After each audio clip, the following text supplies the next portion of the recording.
মাইনা loan লাগবো নাইলে বাইরে আলবাম আমার মা রে লাগলে বিধবা বানায়াম তো সিদ্ধান্ত মাইনা লিতেব মেনে লিছে না কি সিদ্ধান্ত কস না করে? তুমি যেটা চাইছো আম্মা ওইটাই তুমি কইছো না যাবার ভাত খাইবে না আমরা কইছি আমরা আম্মাই তোমার ভাত খাইতো না পরে মাইনা লিছে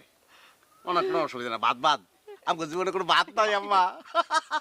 সকালবেলা পোলাও দুপুরে বিরুনি রাইতে খিচুড়ি রুটিও খাইতে আর রুটি তো ভাত না কেক খাইবা কেক কেক গোলামের ফুতাইন রে। খাইছে আরে আমি তো এটা কইছি না, আমি কইছি আমি হেইলার গড় করতাম না। হিলার ঘর কই হিলার ঘর আছে ঘর এটা তোমার বাপের না আমরা নানার না ও ও, টুকু টুকু টুকু গড় না আমি হেইলার সংসার আর করতাম না। দেখছো স্নে বিশ্বাস চাই কিন্তু কথা কইতারে না ওর কেমন লাগে সে সময় ব্যাঙ্গে কইছে আম্মা আমার শোনা আমার মা আমার শোনা মা মা শুনো